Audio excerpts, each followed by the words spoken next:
Hey folks, you know, stranded on the side of the road, in the rain, in the snow, by yourself is not the time to be thinking you should have gotten some portable power. And that's why today's video is brought to you by the all-new Fantic T8 Apex Battery Boost Pack. This thing is a beast with 2,000 cranking amps, which means you can start a 6-liter turbo diesel or up to an 8.5-liter gas engine. This thing is a monster. It's got 50 jumps in just this little box, and the battery standby is up to 24 months, so you can throw it in your trunk, throw it on the workbench, and really forget about it until you need it.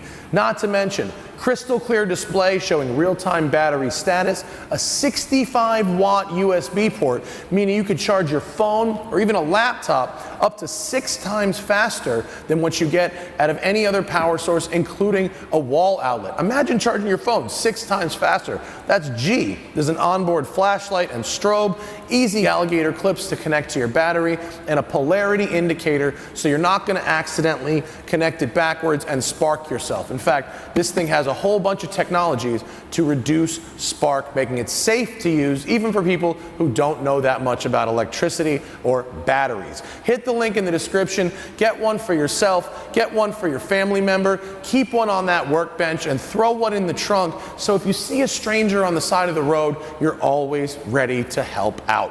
Now enjoy this video.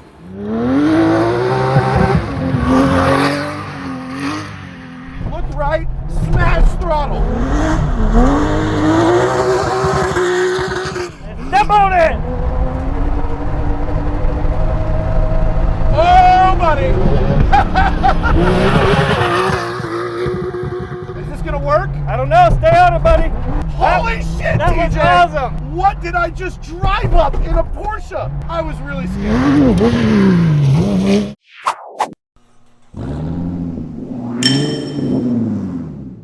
When I first saw this thing at SEMA 2019, I knew it was it. And I wanted to drive it so badly. Obviously, I have some Safari experience, little Raptor experience, little bit of Baja experience, and this is the end of 911 modification. You can't modify any more things. They're all modified.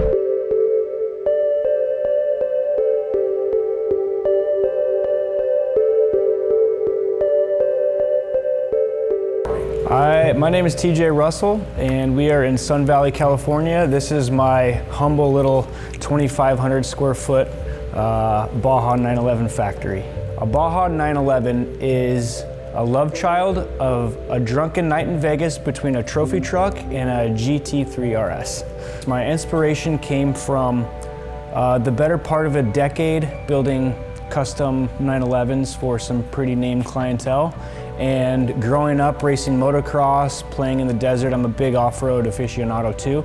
And the two loves just have kind of merged, and this was an idea and something that I couldn't get out of my head and that I just wanted to go through with and see if we could make the ultimate off-road 911.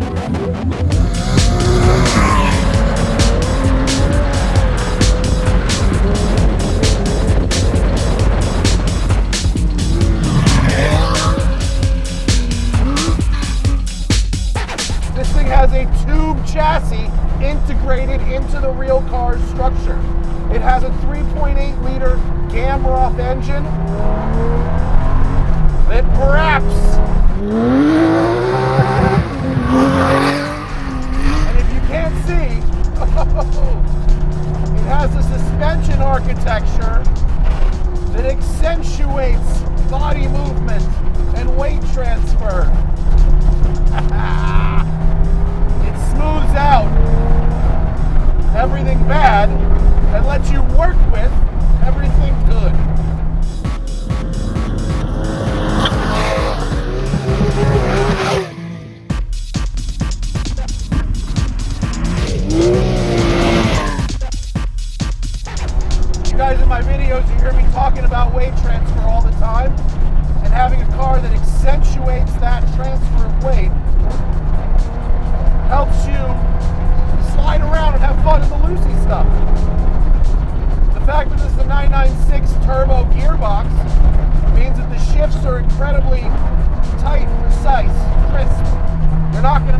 fifth gear. The fact that it's an NA air-cooled engine means you can hammer the snot out of it with reckless abandon. And now let's see what the suspension do. Second gear, hit the whoops, boom. I mean, come on.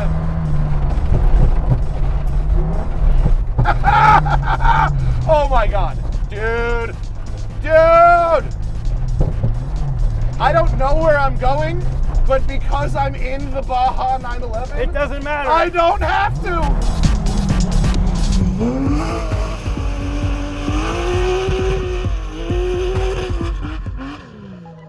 This love and passion for 911s kind of started about a decade ago, working for the clientele that I was. And being around them, you learn the engineering, you learn why they are so special and why they're so sought after. They are pieces of artwork and they're machine engineering marvels, so to speak. Oh, dude. The deep sand. Now, big brick. This car is configured as an all-wheel drive setup. But because TJ is testing drive shafts, I have the very unique and delightful privilege of testing it in rear-wheel drive only mode. Lucky me. Oh, yes. Big rocks, no problem. Big whoops, no problem. Where the hell am I going? It doesn't matter.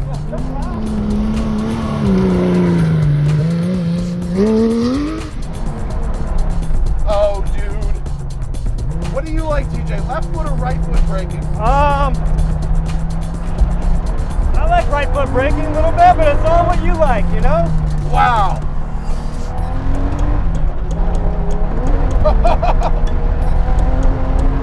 Even in rear-wheel drive, even on dirt, the acceleration is excellent.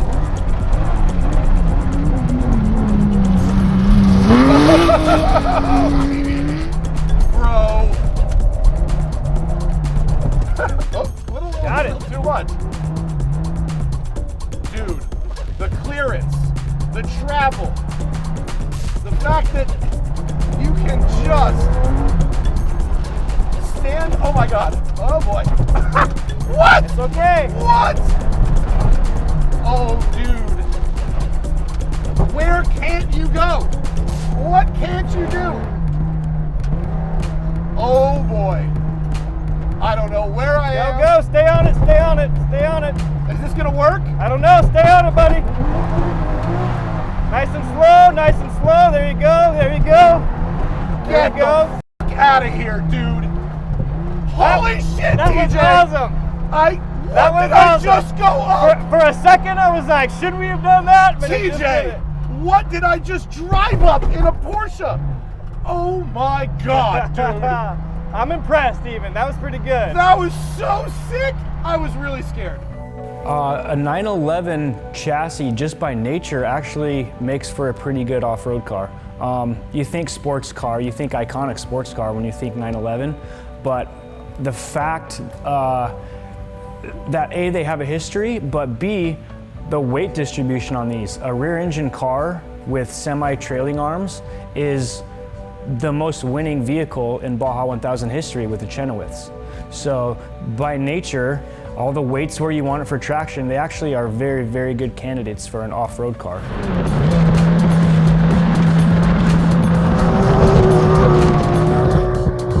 This car is 14 inches wider than a regular 911, and look what we're doing on this tight, twisty, around. Yep. Literally making it up as I go along. Look, no brake, just first gear, down the hill. Boom, boom. Second gear, look right, smash throttle.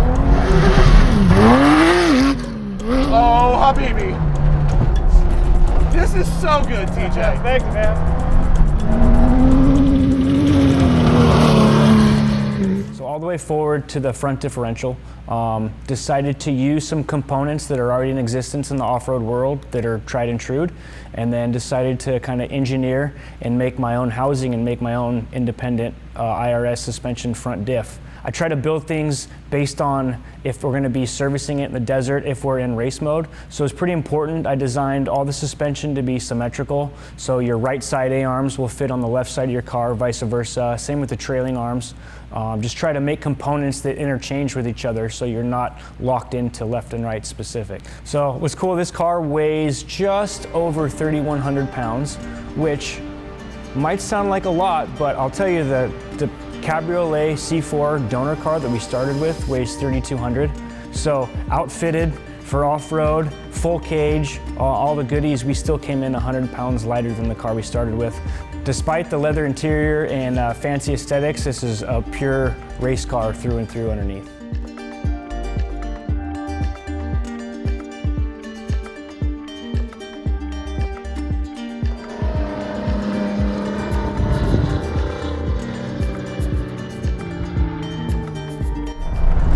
Fourth gear.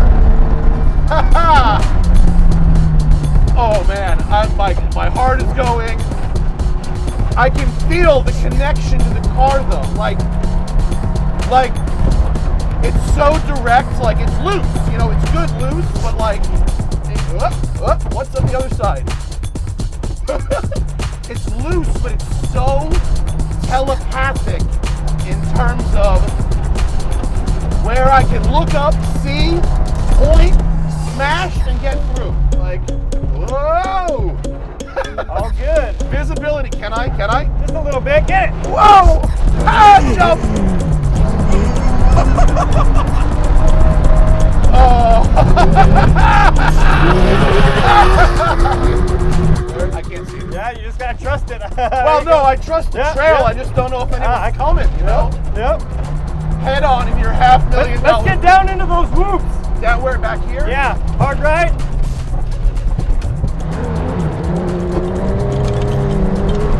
Wow, I mean, you can really just go. You can use the ruts to help you steer. Here now, back in the deep stuff.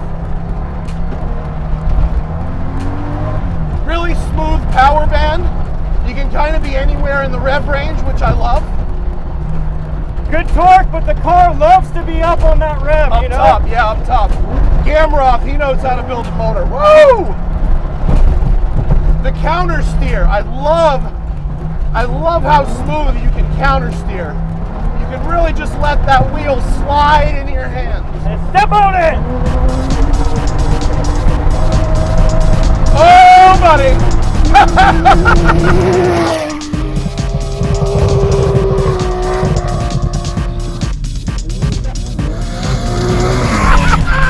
There we go.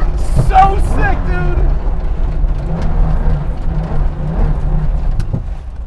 Woo! That was so that was awesome. clear on the right. Yep.